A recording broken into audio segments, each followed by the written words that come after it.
is CEOP, Mr. Rock the Mic News, Mr. Pick of the Week, 103 Jams, 9 o'clock Sundays, iHeart on your radio and your computers. Right now I got on the phone, this past Sunday, you heard an incredible record by the name of Jezebel. I got on the phone an artist that put together an incredible EP. He's done a lot of the body of work that the artist that I have on the phone right now, period, is just incredible. If you've been following, if you're not, get in tune with the one and the only LaRon Bishop. Bishop, what's good with you, man? Yeah, I'm chilling, homie. How you living? How do you feel about, how do you feel about the battle rap culture that's become very popular right now, I think?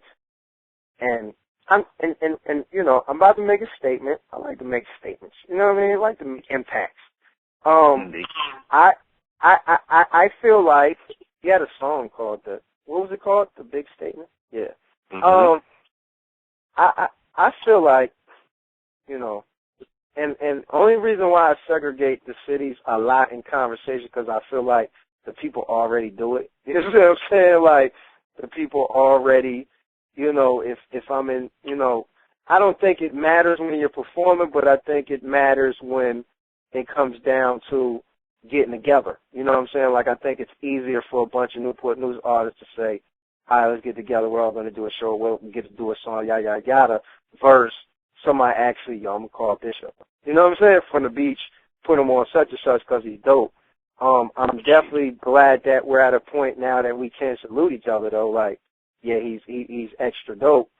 But basically, man, I feel like a lot of rappers are getting drawn to the battle scene, which I think is great because I think that solves the old school yearn or crave for bars. You see what I'm saying? Because you're getting nothing but bars in that scene.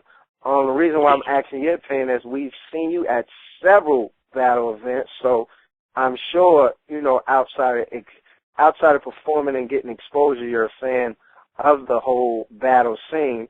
So how do you feel about the battle scene, and do you feel like, matter of fact, let me get that from you, and then I'll go into part two.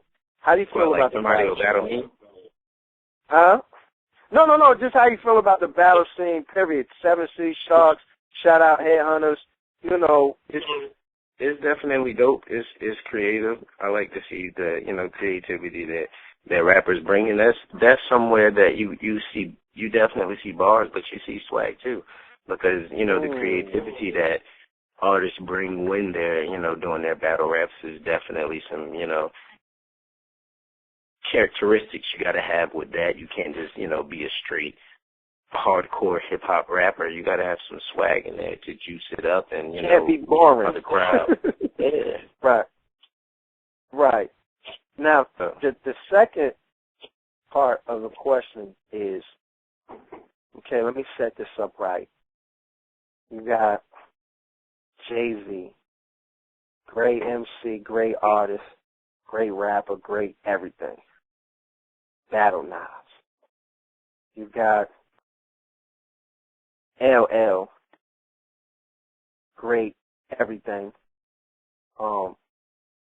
Possibly the greatest of all time, just of the years of consistency. I'm not going to judge his music right now. You know what I'm saying? But, you know what I mean? I'm just being honest. Like, I'm not going to go into what he's actually doing right now, but I will go on the line and say he was pretty consistent up until the GOAT album. And I think the GOAT came out maybe 2004. And when did he start? Maybe 84, 85? Maybe earlier than that. You know what I mean? Somewhere in that era. So that's a good 20 years of just killing y'all. You know what I'm saying? And he didn't come mixing the bars with the swag, because eventually he realized that, man, I can't be this old rapping guy forever. I gotta, rock with the younger people. and he threw a little bit of swag in there. Right. Now, 50 Cent has a great impact. He's had a couple. Do you feel like, now I'm talking to the competitive side of LaRon Bishop. I believe there's a political side to LaRon Bishop, to the point where, because you were a little live wire when you were young. Let me just let the public know that. I'm not going to say you went crazy and whipping out guns and beating people up. Well, we're just going to say, you're not as calm as you are now. We're just going to say that. But, which is a good thing. I think it's, a sign of maturity. But I'm talking to the competitive MC in you. Do you feel like in your legacy, in the legacy of just any rapper, that you have to be the best, you have to compete against the best? You see what I'm saying? That's the question. And the reason why I say that, because I just feel like, if you notice the great battles in our time outside of Tupac and Biggie, because I don't really consider that a battle, I consider that beef. And I think that's when we were first introduced to, it's really, because, before, when we say battle, it was what we were just talking about, and that's why I did the transition. It was Seven City Sharks. I'm going to pop off till I see you. You see what I'm saying?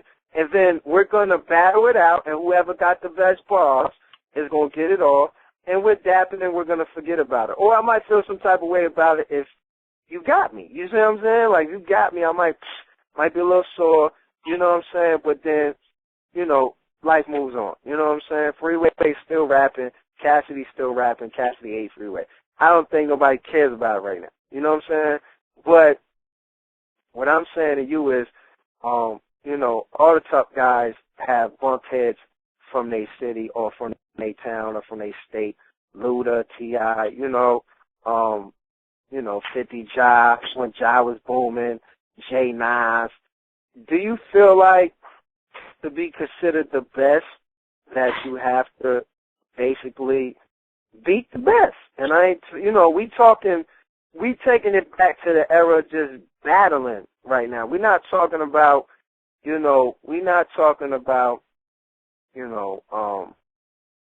I guess it could be considered. See, it's hard because it's considered a diss record, but it's really a battle record. You see what I'm saying? Like, you're really not going at the other person to cause them malice or harm. You're going at it because you want that spot. I definitely feel like to be the best, you got to beat the best, but at the same time, beating the best isn't always, competing against the best.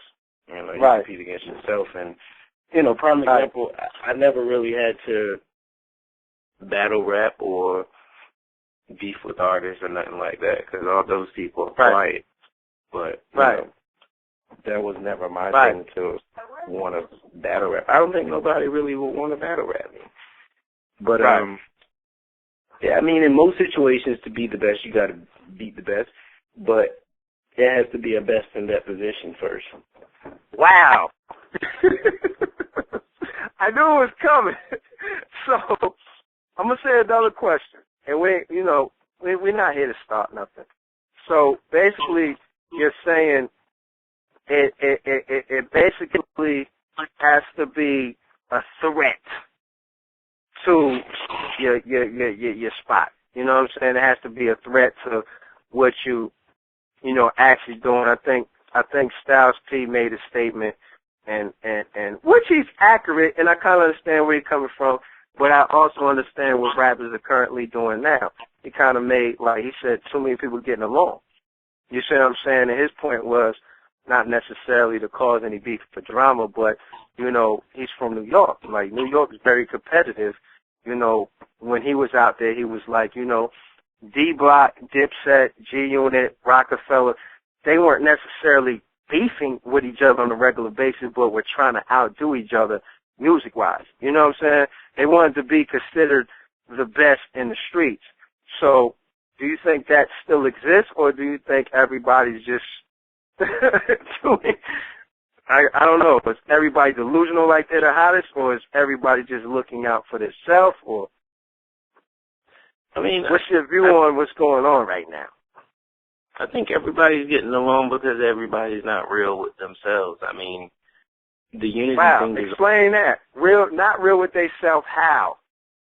The unity thing is always good, and, you know, stepping outside and working on different type of music with different type of people. But I think more people do it to be cool and because it's a trend that's going on. You know, I want to be making cool music with whoever cool right now versus, you know, staying true to themselves and what they're doing. Now let's talk about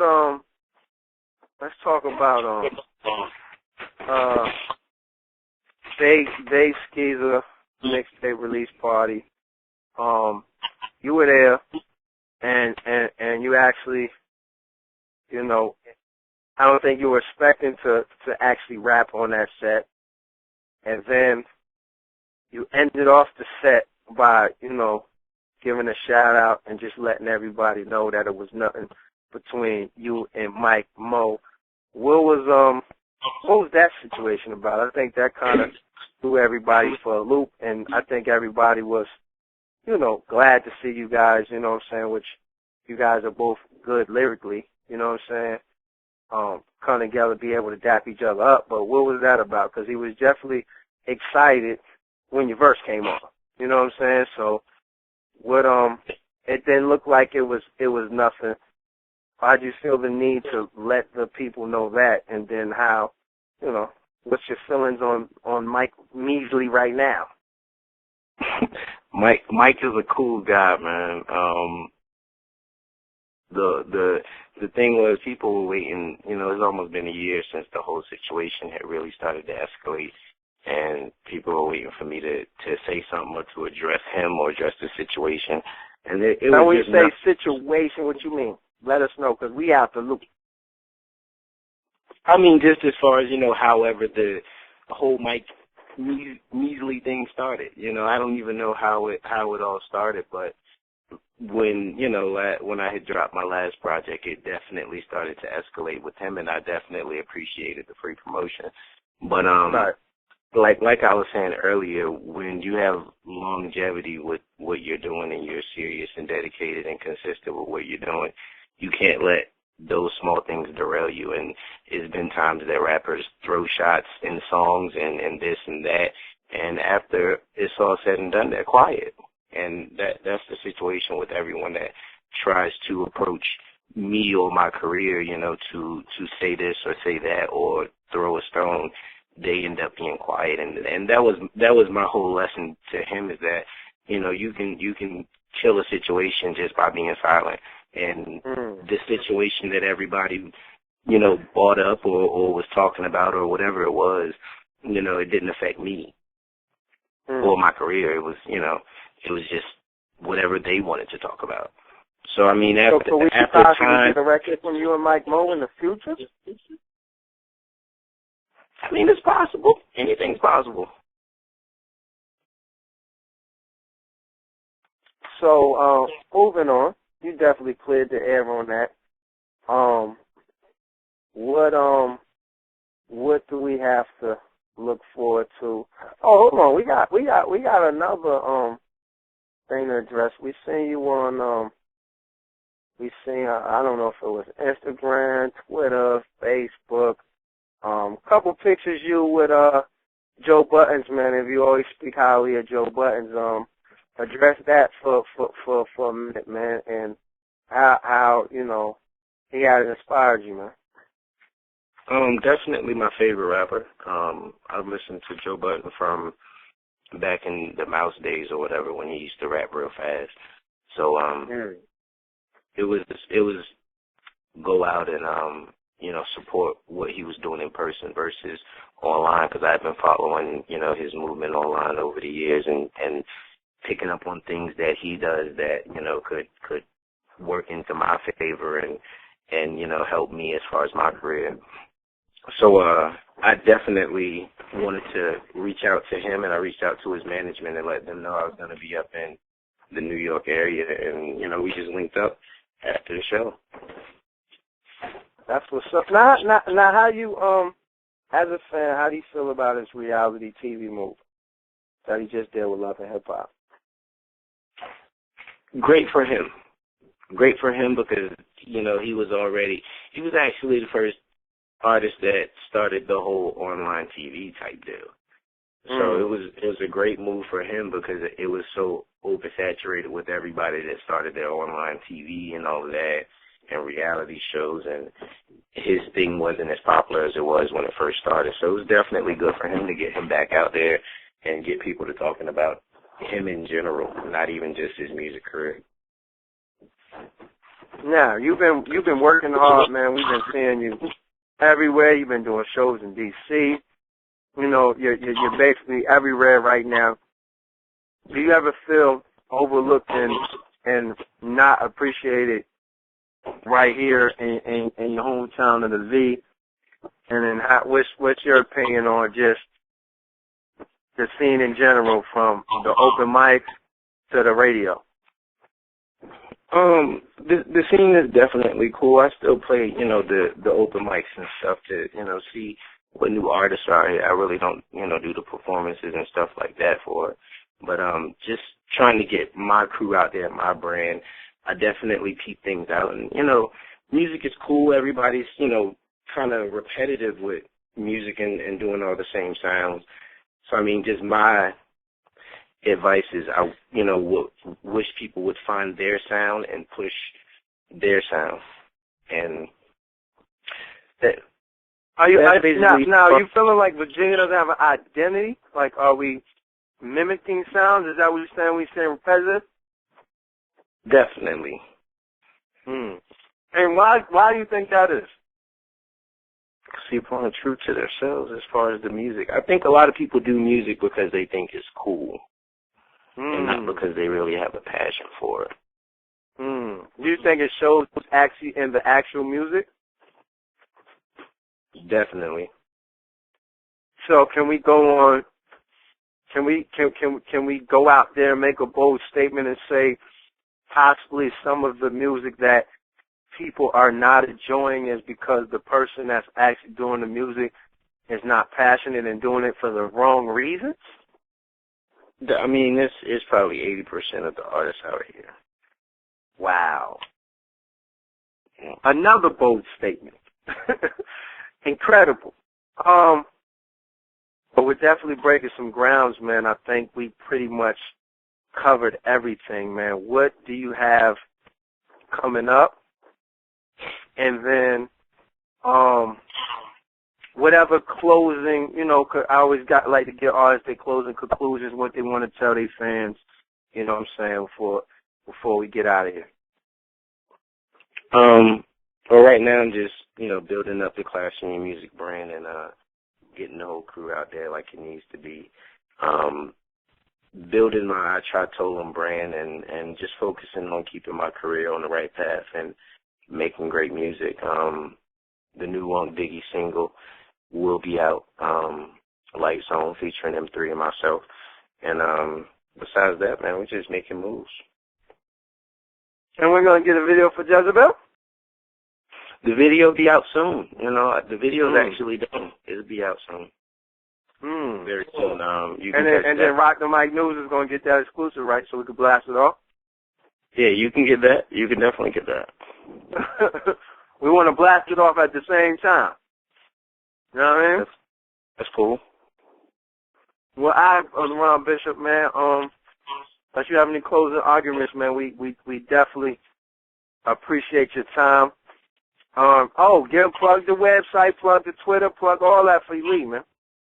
Definitely. Twitter at LaRon Bishop, Instagram at LaRon Bishop. I Try Told 'em is the website, ITRYTOLME.com. And that's it. We appreciate you, man. We call him, look, over here at Rock the Mic News, we call him the Yap, man, because that's all he say. Give us one, man. Yeah. And we out.